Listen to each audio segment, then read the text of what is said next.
¿Cómo están? Me da mucho gusto saludarlos. Este es el reporte coronel de hoy. El constitucionalista Rodrigo Primi es una de las voces jurídicas más respetadas de Colombia. Como académico, como investigador del Centro de Estudios de Justicia y como magistrado auxiliar de la Corte Constitucional, ha hecho muy importantes aportes al desarrollo de la Carta Política.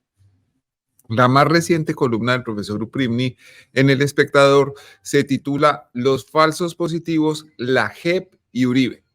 Allí dice que los casos de falsos positivos en Colombia, que fueron más de 6.400, duplicaron los asesinatos y desapariciones cometidos durante los 17 años de la dictadura de Augusto Pinochet en Chile. La respuesta del expresidente Uribe hasta ahora ha sido que fue engañado.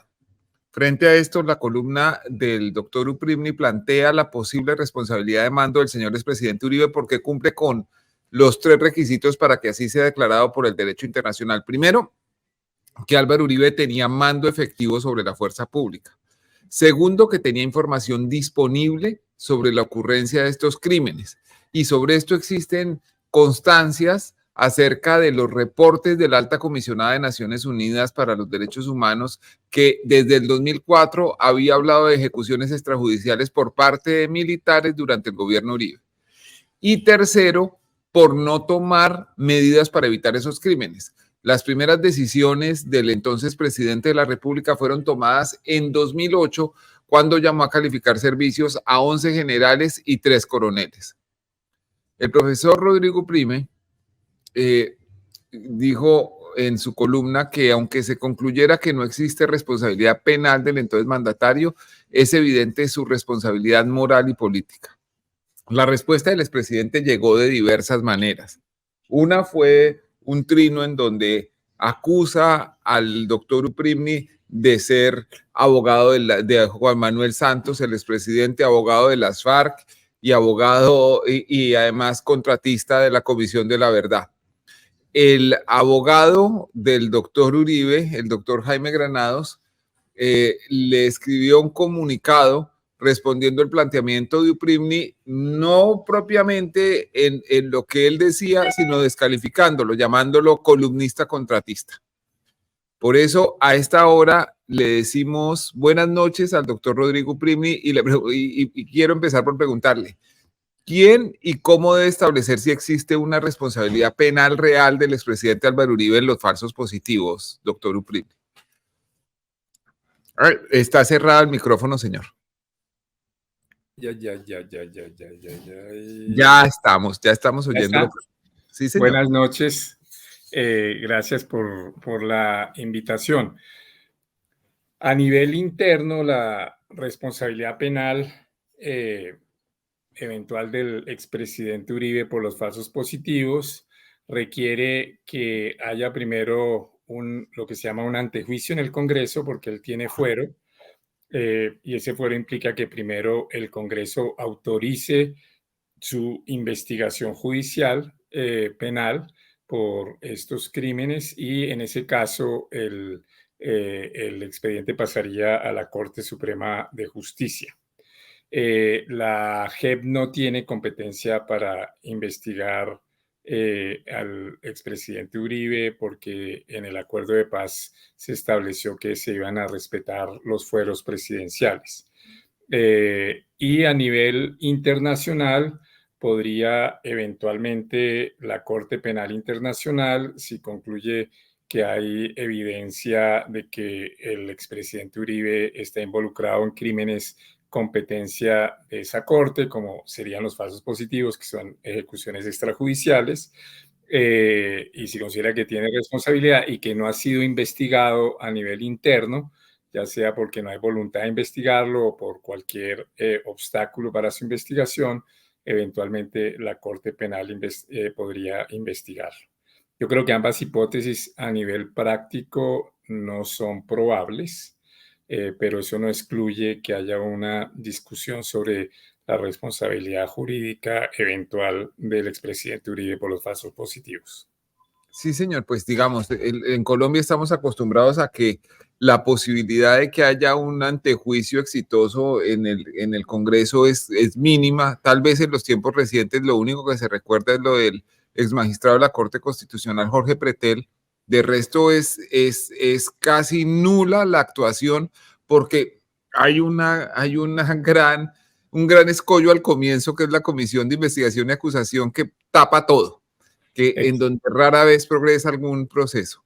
Exacto, sí, por eso yo en algunos artículos he propuesto que, que se podría hacer una reforma legal simple que ayudaría a que haya menos impunidad en esos casos. La reforma legal simple que yo propongo es que como la comisión de acusaciones no tiene rango constitucional sino legal, está únicamente por el Congreso, entonces por una reforma legal del reglamento del Congreso se estableciera que en vez de una comisión de acusaciones como la que hay, hubiera como una especie de comisión jurídica integrada por juristas independientes y que ésta se encargue de, en esos casos en donde hay suficiente evidencia, de sustentar el caso y ahí presentarlo a la plenaria de la Cámara de Representantes.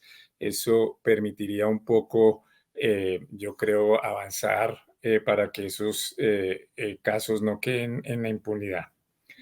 No lo resuelve todo, pero yo creo que sería un avance. Ok, doctor Uprimni, el expresidente Uribe ha puesto un trino en donde dice que usted ha sido abogado del expresidente Juan Manuel Santos y de las FARC. ¿Es eso cierto? No, ninguna de las dos afirmaciones del expresidente Uribe es cierta. Yo no he sido nunca abogado de las FARC, ni he sido nunca abogado del expresidente Santos. Eh, por eso, digamos, le planteé que debía rectificar por esos hechos falsos que buscan desviar la atención del análisis que yo hago en mi columna. Además, el doctor Jaime Granados publicó este comunicado del que hablábamos hace un momento, en donde dice que usted ha tenido contratos con el Estado y que eso le impide manifestarse sobre ese tema. ¿Cuáles son esos contratos que usted o de justicia, el Centro de Estudios del cual usted es investigador, han tenido? Lo primero que yo creo es que incluso si yo los hubiera tenido, yo no entiendo por qué eso me impediría hablar del tema.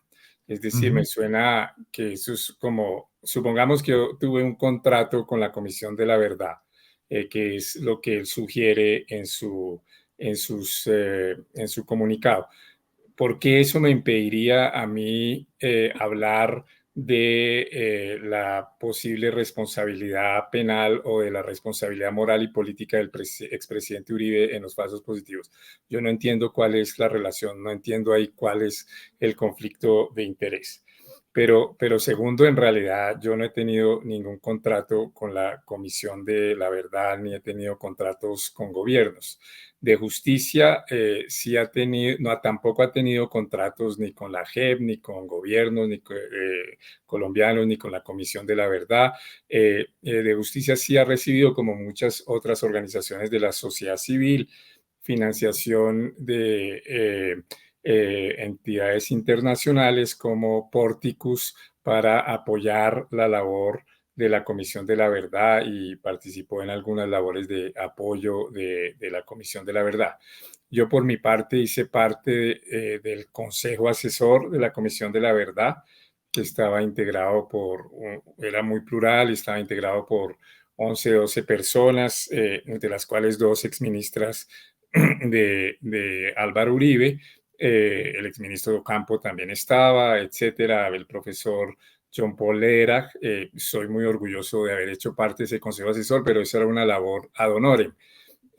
Yo nunca he ocultado eso, nunca lo he señalado, pero no tenía por qué indicarlo en la columna porque no creo que eso me genere ningún conflicto de interés que debiera ser revelado al escribir la columna. Realmente no he entendido el argumento del abogado Granados. El doctor Granados también dice que usted le hace unos señalamientos al expresidente Uribe, pero que no dice nada sobre la responsabilidad del también expresidente Juan Manuel Santos, quien ocupó el Ministerio de Defensa cuando se ejecutaron muchos de estos crímenes. ¿Eso es verdad? Sí, eso es verdad que yo en esta columna no analizo la eventual responsabilidad del expresidente Santos y no lo hago por esta razón. Esta columna mía afirma que podría el expresidente Uribe tener una responsabilidad jurídica por responsabilidad del mando y que tiene claramente una responsabilidad moral y política que no ha reconocido. Y en eso se diferencia del expresidente Santos, quien, como usted recuerda, participó en una audiencia de la Comisión de la Verdad con el presidente de la Comisión de la Verdad, el padre de Ru, y en esa audiencia el expresidente Santos pidió perdón por los falsos positivos y especialmente pidió perdón porque dijo que habían reaccionado tardíamente y que eso le mortificaba, con lo cual asumió una cierta responsabilidad moral y política. El expresidente Santos llevaba en ese momento que se tomaron las decisiones duras en relación con los falsos positivos en octubre o noviembre del 2008.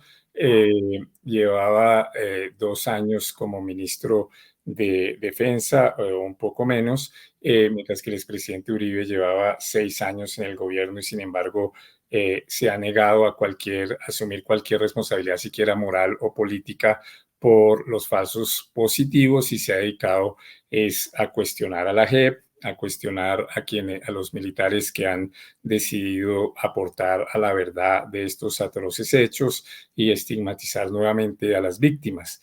Entonces, por eso es que yo creo que en este momento el debate sobre la responsabilidad del expresidente Uribe. Sí, ha sido una tendencia permanente del señor expresidente Uribe la criminalización de quien lo critica. O sea, los miembros de la JEP y de la Comisión de la Verdad están al servicio de las FARC. Quien diga que él debe asumir una responsabilidad política o penal por los falsos positivos está haciendo un favor a las FARC o a Juan Manuel Santos en el mejor de los casos. Lo cierto es que estos casos de falsos positivos no fueron un caso aislado. Buena parte de los 6.402 asesinatos fueron cometidos al amparo de una directiva del Ministerio de Defensa que fue revelada en su momento por el periodista Félix de Bedut de la W. El firmante de esa directiva fue el ministro de Defensa Camilo Ospina, miembro del gobierno del entonces presidente Álvaro Uribe.